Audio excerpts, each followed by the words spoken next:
Long ago, in a time when the world was still young, God chose a man named Abraham. Abraham lived in a land called Ur. He had a home, a family, and a comfortable life. But one day, God called him. "Leave your country, your people, and your father's house, and go to the land I will show you." This was not easy. Abraham did not know where he was going, but he trusted God. So he obeyed.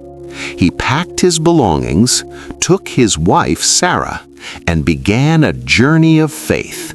Through deserts, through unknown lands, God led him step by step. And God made him a promise. "I will make you into a great nation, and through you, all nations will be blessed." Years passed, but Abraham and Sarah had no child. They grew old, and the promise seemed impossible. Yet God spoke again. "Look up at the sky and count the stars if you can. So shall your descendants be." Abraham believed, and God counted it as righteousness. Finally, when Abraham was very old, God fulfilled his promise. Sarah gave birth to a son. They named him Isaac. Laughter filled their home. Joy replaced waiting. Isaac was the child of promise. But one day, God tested Abraham. "Take your son, your only son, Isaac, whom you love, and go to the mountain I will show you. Offer him there." Abraham's heart must have trembled, but still he obeyed. He walked with Isaac up the mountain. At the final moment, God stopped him. "Do not lay a hand on the boy." A ram was provided instead, and Abraham knew God would always provide. Years passed again. Isaac grew into a man, and Abraham desired a good wife for him. So he sent his servant on a journey. "To my homeland," he said, "find a wife for my son." The servant traveled far. When he reached a well, he prayed, "Let the woman who gives me water and also waters my camels be the one you have chosen." Soon, a young woman arrived. Her name was Rebecca. She was kind, generous, and quick to help. She gave the servant water. Then she drew water for all his camels. The servant knew this was God's answer.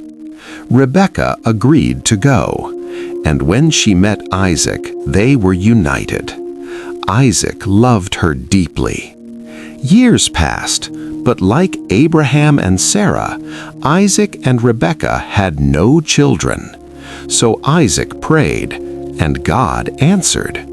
Rebekah became pregnant, but something strange happened. She felt a struggle within her. Two lives fighting before they were even born. She asked God why, and God said, "Two nations are in your womb, and the older will serve the younger." When the time came, she gave birth to twins. The first was red and hairy. They named him Esau. The second came holding his brother's heel. They named him Jacob. As they grew, they became very different. Esau became a hunter, strong, bold, wild. He loved the open fields. Jacob was quiet, thoughtful, calm. He stayed among the tents. Isaac loved Esau, but Rebekah loved Jacob. One day, Esau came home hungry, exhausted from hunting. Jacob was cooking stew. "Give me some," Esau said. But Jacob replied, "First, sell me your birthright." The birthright was important. It meant honor, leadership, and blessing. But Esau was careless. "What good is it to me?" he said. So he traded it for a simple meal. Time passed. Isaac grew old. His eyesight faded, and he knew his time was near. He called Esau, "Bring me food, and I will bless you." But Rebekah heard this, and she made a plan. She called Jacob. "You must receive the blessing." Jacob hesitated, but he listened. Rebekah prepared the meal. Jacob wore Esau's clothes. His hands were covered with animal skins.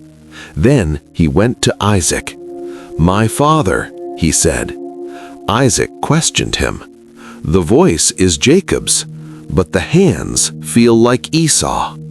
And he gave the blessing, a blessing of prosperity, of leadership, of God's promise. Soon after, Esau arrived, and the truth was revealed. Isaac trembled. Esau cried out in pain, "Bless me too, Father." But the blessing was given. It could not be taken back. Esau was filled with anger. He planned to harm Jacob. So Rebekah warned him, "You must leave." Jacob fled, alone, into the unknown. That night, he rested under the open sky, and he dreamed.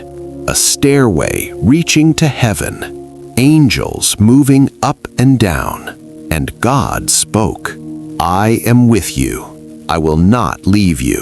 My promise will continue through you." Jacob woke in awe. Even in his fear, God was guiding him. This story reminds us, God's promises continue from one generation to the next, through Abraham, to Isaac, to Jacob. But it also teaches us something deeper. Choices matter. Esau chose quickly and lost something valuable. Jacob desired the blessing, but used the wrong way. Yet even through human mistakes, God's plan still moves forward. So the question is, when you face important choices, will you act with wisdom? Will you trust God's timing? Because every decision shapes your future, and God is always working, even when we don't see it. His promises remain, His plan continues, and His story is still unfolding today.